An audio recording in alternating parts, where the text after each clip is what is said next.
ఆటగాడిగా ఇప్పటికే దీన్ని ఎన్నోసార్లు నిరూపించాడు అతడు. ప్రస్తుతం కోచ్గానూ అదే చేస్తున్నాడు. కాలు బాగోకపోయినా కూడా చేతికర్రల సాయంతో నడుస్తూ, వీల్ చైర్ సాయంతో మైదానంలో తిరుగుతూ తన ఆటగాళ్లకు శిక్షణ ఇస్తున్నాడు. ఐపీఎల్లో రాజస్థాన్ రాయల్స్ జట్టు విజయం కోసం బాగా శ్రమిస్తున్నాడు. తన ఆటగాళ్లకు మద్దతుగా నిలుస్తూ వారిని ఎంతగానో ప్రోత్సహిస్తున్నాడు.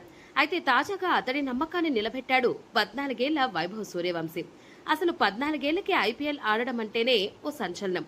అలాంటిది ఫాస్టెస్ట్ సెంచరీ చేయడం అంటే, అది కూడా సిక్సర్లతో విధ్వంసం సృష్టించడం అంటే ప్రపంచంలోనే 8వ వింత అనే చెప్పాలి.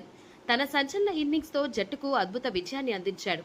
ఈ మ్యాచ్ లో బౌండరీలు, సిక్సర్లు బాదుతూ స్టేడియాన్ని హోరెత్తించాడు వైభవ్ సూర్యవంశీ. అతడు వరుసగా ఒక్కొక్క సిక్స్ బాదుతుంటే స్టాండ్స్ లో ఉన్న ప్రేక్షకులు లేచి నిలబడి కేరింతలు, చప్పట్లు, ఈలలు, గోలలతో స్టేడియం మోత మోగించారు. ఈ క్రమంలోనే వైభవ్ ఎలాంటి వెనుకు లేకుండా 17 బంతుల్లోనే తన తొలి అర్ధశతకం చేశాడు. ఆ తరువాత 35 బంతుల్లోనే తన ఐపీఎల్ మొదటి ఫాస్టెస్ట్ సెంచరీ బాది పలు రికార్డులు కూడా నమోదు చేశాడు. ఓ దశలో వరుసగా 6-4, 6-4-4-6తో ఊచకోత కోసి ఏకంగా 30 పరుగులు రాబట్టాడు. చివరిగా తన జట్టుకు సంచలన విజయాన్ని అందించాడు. దీంతో ఒక్కసారిగా స్టేడియం మొత్తం పింక్ కలర్ జెండాలతో వైభవ్ సూర్యవంశీ నామస్మరణతో జల్లుమంది.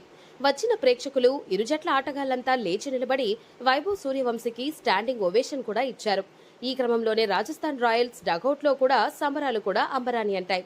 వీల్ చైర్ లో ఉన్న రాహుల్ ద్రవిడ్ కూడా తన కాలు బాలేకపోయినా ఒక్కసారిగా లేచి నిలబడి చప్పట్లు కొడుతూ వైభవ్ సూర్యవంశీని అభినందించాడు. లేచి నిలబడే క్రమంలో కుదుటకు గురైనా కూడా బ్యాలెన్స్ చేసుకుని నిలబడ్డాడు. తన శిష్యుడు చేసిన ప్రదర్శనకు మెచ్చి నిలబడే ఆనందంతో ఉప్పొంగిపోతూ విజయ చిహ్నం చూపిస్తూ ఎంతో గర్వపడ్డాడు. ప్రస్తుతం దీనికి సంబంధించిన వీడియోలు కూడా సోషల్ మీడియాలో వైరల్ గా మారాయి. ఇది చూసిన క్రికెట్ అభిమానులు కూడా రాహుల్ ద్రవిడ్ ను లేచి నిలబడేలా చేశావు అంటూ వైభవ్ పై ప్రశంసల వర్షం కురిపిస్తున్నారు.